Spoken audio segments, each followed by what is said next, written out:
Hello friends, Piyam ব্লগে আপনাদের স্বাগতম। আশা করছি আপনারা খুব ভালো আছেন, আমিও ভালো আছি।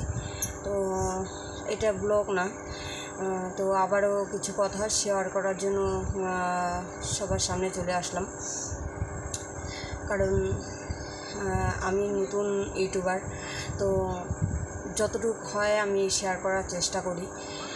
তো আগে কিছু জিনিস যেগুলো হয়ে গেছে পুরনো, সেগুলো তো আর অত বলা যাবে না। তো এখন যেগুলো হচ্ছে সেগুলাই আমি শেয়ার করার চেষ্টা করছি তোমাদের সামনে। তো তোমরা তো জানো আমি গ্যাংটকে থাকতাম, তো সেখানকার ব্লগ কিছুদিন পাইছো তোমরা। দিতে পারতাম না ঠিক মতো, টাইম মতো, মানে কোনো কাজ করতে পারতাম না, সারাদিন বাইরেই থাকতাম। তো অনেক কিছু প্রবলেম হতো। তো এই প্রবলেমের জন্য তারপরে মানুষের তো হাজার কথা, যে একটা মেয়ে নিয়ে থাকো, হয়তো রাত্রেবেলা কেউ আসে তোমার ঘরে, তুমি নয়তো এইভাবে মানে অল্প বয়সে, তোমার বয়স কম, কী করে থাকো, মানে নানান জনের নানান মানে কথা, সেটা শুনতে হতো।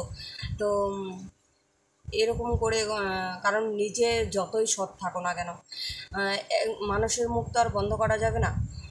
কারণ হচ্ছে মানে এক জায়গা না এক জায়গায় যায়, মানে মানে বলবেই, তাই না? ওদের হচ্ছে মানে কিছু লোকের আছে, মানে বলাটাই ওদের অভ্যাস, মানে বলতে পারে। তো সেখানেও সেরকম যে গ্রামেই যে সেটা চলে তা না, কিন্তু মানে শহরেও সেটাই চলে। কিছু লোক আছে যে মানে যেখানেই যাও না কেন ওদের অভ্যাসটা কোনোভাবেই মানে পাল্টানো যায় না। তো যাই হোক, তার জন্য কারণ 2 বছর তো বাবা মা আমাদের সাথে ছিল, তো তখন কোনো প্রবলেম হয়নি। তারপরে যখন নাকি ধীরে ধীরে আমার বাবা মা বাড়িতে আসলো, তারপরে কিছু মানুষের কথা, মানুষের অভ্যস্ত, তো সেই জিনিসগুলোর মুখোমুখি ধীরে ধীরে হতে মানে যাওয়ার আর কি পরিস্থিতি হয়ে গেছিলো। মানে কেউ ওরকম মানে বলার চেষ্টা করতো, তো এড়াই গেলেও মানে কথাগুলো তো হয়, তাই না? তো ওইটা অনেক কিছু ভাবনা চিন্তা, অনেক কিছু করার পরে তারপরে ভাবলাম যে না, খালি যদি মেয়ের লাইফের কথা ভাবি তাহলে নিজেকে অনেক কিছুর মানে মুখোমুখি হতে হবে। মানে আমি ভয় পাই না যে মুখোমুখি হতে, মানে ভয় পাই সেটা না, কিন্তু তবুও মানে একটা জায়গায় না একটা জায়গায় যায়, মানে একটু হয় যে না, আমি যেটা করিনি বা যেটা আমি কখনোই মানে সামনাসামনি হয়নি, সেই জিনিসগুলো কেন আমি ভোগ করবো, তাই না? যেটা বাস্তবে আমার সাথে হয়ইনি। তো সেগুলা মানে কিছু হয়েছে। তো অনেক কিছু চিন্তা ভাবনা করার পরে আমি বাড়িতে চলে আসি। তো এখন আমি বাড়িতেই আছি। তো বাড়িতে আসার পরে বাবা মা এখন মানে উঠে লাগছে। তো তোমাদেরকে তো আগেও জানাছিলাম যে বাবা মা একটা সিদ্ধান্ত নিয়েছে, মানে বিয়ে দিবে। তো আমাদের বাড়িতে যেহেতু মানে ছেলের অভাব, যেহেতু আমার ভাই বোন কেউ নাই, আমি একা, বাবা এখন বয়স হয়ে যাচ্ছে, তো বাবারও প্রবলেম হচ্ছে, বাবার এখন একটু সমস্যা। তো অনেক কিছু চিন্তা ভাবনা করে বাবাও মানে আমার মানে নিজে তো আর একটা মানে সন্তান নিয়ে থাকা যায় না, তাই না? কারণ হচ্ছে আমারও মেয়ে, তাকেও তো একদিন বিয়ে দিতে হবে, তাকে তো গাইড করার জন্য একটা ছেলের দরকার, তাই না? তো অনেক কিছু ভাবনা চিন্তা করে তারপরে মানে সিদ্ধান্ত নিয়েছে এরা যে বিয়ে দিবে। তো কালকে একটা মাসি আসছিল সম্বন্ধ নিয়ে, কয়েকটাই মানে সম্বন্ধ আসছে আমার।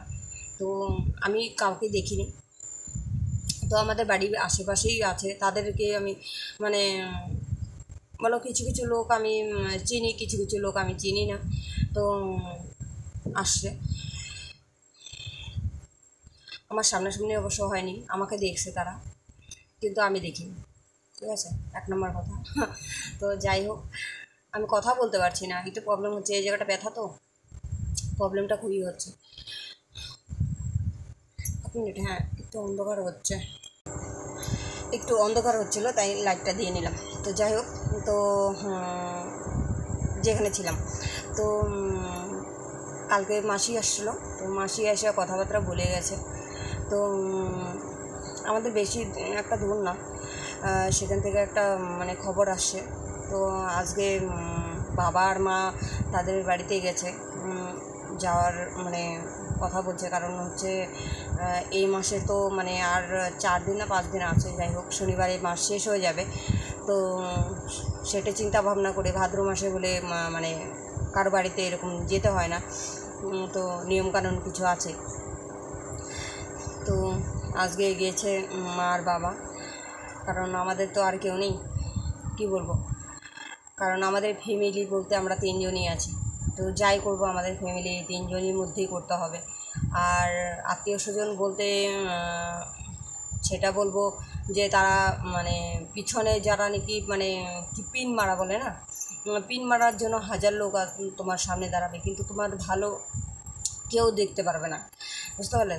তোমার যখন খারাপ সময় আসবে না, তারা কিন্তু তখন পিন মারার জন্য যে হ্যাঁ তুই এই কাজটা যদি না করতি তাহলে হয়তো এটা হতো না, এটা হতো না, ওগুলা বলার জন্য অনেক লোক থাকে। তারা আছে, আমাদের পাশেও অনেক লোক আছে যারা নাকি মানে পিন মারার জন্য আছে, কিন্তু বিপদে সামনে আসার জন্য কেউ নাই। আর হচ্ছে যখন নাকি একটু মানে খাওয়া দাওয়া দিব বা একটা ভালো সময় আসবে আমাদের, তখন মানে তারা সামনে দাঁড়াবে। আর যখন নাকি আমাদের মানে বিপদ আসবে বা একটা প্রবলেম আসবে, তখন আমাদের সামনে কেউ দাঁড়ানোর মতো নেই। কারণ আমার ছেলে যখন মারা যায়, মানে সন্তানটা, তখন আমার পাশে আমার কাকা বলো, মামা বলো, আমার পাশে কেউ ছিল না, আমার বাবা আর মা, এমনকি আমার স্বামীও আমার পাশে ছিল না। হ্যাঁ, সে ফোন করতো, কিন্তু তখন মানে দুষ চাপানোর জন্য ফোন করতো, বাড়ির কথা শুনে বাড়ির ফ্যামিলি যা বলতো সেটাই ও বলতো আমাকে। কিন্তু আমার মানে দুঃখের ভাগিদার হয়নি, আমার স্বামীও হয়নি বলে তো আর লাভ নাই, যেটা নাকি বাস্তব, ঠিক আছে? আমাদের দেখাশোনা করে বিয়ে হয়েছিল, কিন্তু যদি আজকে প্রেম করে বিয়ে করতাম তাহলে হয়তো আমি নিজেকে নিজে দোষ দিতে পারতাম। আর এখানে তো মানে কাউকে আমি বলতে পারবো না, কারণ আমি নিজেও আমি যাই মানে ছেলে দেখে বিয়ে করি নাই, বা বাবা মাও যে মানে অত খোঁজ খবর নিয়ে মানে অচেনা ছেলেকে আর কতটা খোঁজ নেবে, তারাও মানে ছেলে দেখে পছন্দ হয়েছে বা বিয়ে ঠিক করে ফেলেছে, এরকম মানে পরিস্থিতি। তো সেটাই হয়েছে আমার সাথেও, যে যেটা পিছনে চলে গেছে সেটার আইনা লাভ নেই, যাই হোক। তো তোমাদের সাথে এটাই বলার জন্য আসলাম, কারণ সব কিছু তো শেয়ার করি।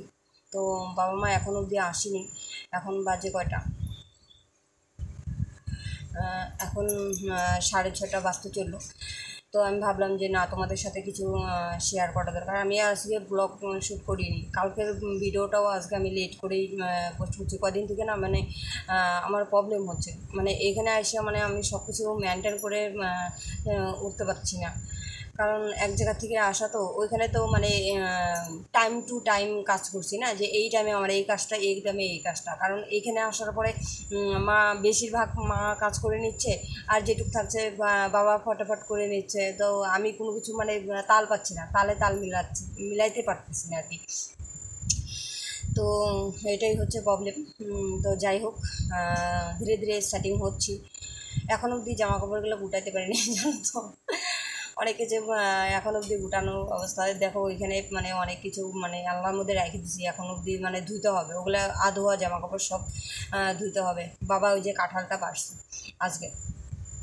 তো যাই হোক, তোমাদের এটা জানানোর জন্যই আসছিলাম।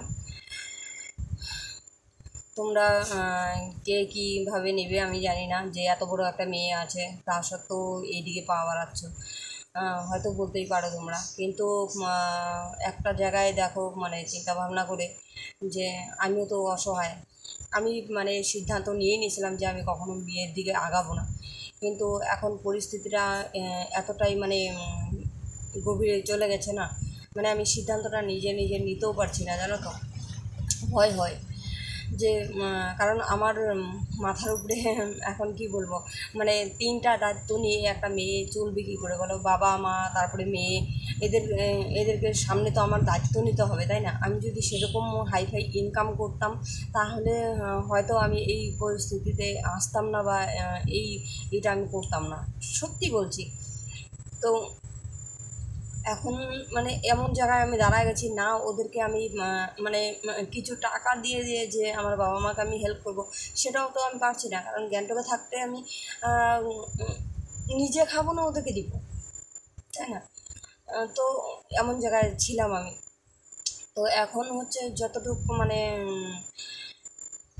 হচ্ছে সেটা তো সম্ভব না। আর এইখানে এসে আমি কোনো কিছুই পারছি না। তোমাদেরকে তো বললাম যে একটা কোম্পানি থেকে মানে অফার আসছিলো, কিন্তু সেখানে যায় আমাকে থাকতে হবে। তারপরে হচ্ছে মেয়েকে ছেড়ে থাকতে হবে, ওইখানে তো মেয়েকে নিয়ে থাকতে এলাও করবে না, কারণ সারাদিন আমার ডিউটি করতে হবে। তো নানান টেনশনের মধ্যে আছি। তো যাই হোক, আজকে দেখি ওরা গিয়েছে, জানি না কী খবর নিয়ে আসবে। মনটা ধুক ধুক ধুক ধুক করতেছে যে কী জানি কী হলো। হ্যাঁ, যাই হোক, হাসতেছি ঠিকই, কিন্তু ব্রেনের মধ্যে প্রচুর টেনশন কাজ করছে।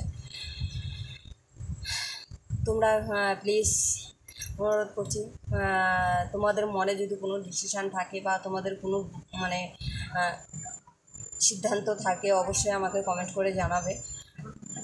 আর আমি মেয়েটাকে যাতে ভালোভাবে মানুষ করতে পারি, তার জন্য তোমাদের কাছে হাত জোর করে রিকোয়েস্ট করছি, তোমরা আমাকে একটু প্লিজ সাপোর্ট করো, যাতে আমি মেয়েটাকে মানুষের মতো মানুষ করতে পারি, তাকে যেন উজ্জ্বল করে এই মানে সমাজে আমি দাঁড় করাতে পারি। এর থেকে আমি আর কোনো কিছু চাই না, সত্যি বলছি।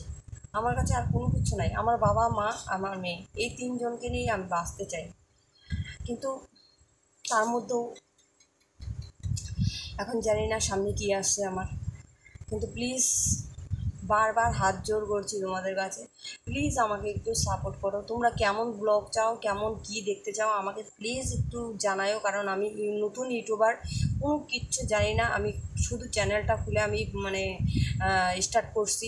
তো যদি কোনো ভুল ত্রুটি হয়ে থাকে, ছোট বোন বা দিদি যাই বলো না কি, যেইভাবেই দেখো না কেন, তাদের কাছে হাত জোর করে বলছি, ক্ষমা করে দিয়ে আমাকে কিভাবে মানে সামনে আগানো যায় সেই পথটা আমাকে দেখাও। আর হচ্ছে প্লিজ তোমরা একটু কমেন্ট করে জানাও। তোমরা কমেন্ট করলে আমার খুব ভালো লাগে, আর কমেন্ট করতে আমি খুব ভালোবাসি। আর যতটুকু মানে আমি মানে করতে পারবো অতটুকু করার চেষ্টা করব। তোমরা বলো যে আমি কিভাবে ভিডিও দিব, তোমরা যা সিদ্ধান্ত করে দিবে আমি সেইভাবে চলার চেষ্টা করব। তো আজকের মতো এই অবধি, দেখা হচ্ছে নেক্সট ভিডিওতে। আশা করি সামনের দিনগুলা ভালো ভিডিও দেওয়ার চেষ্টা করব।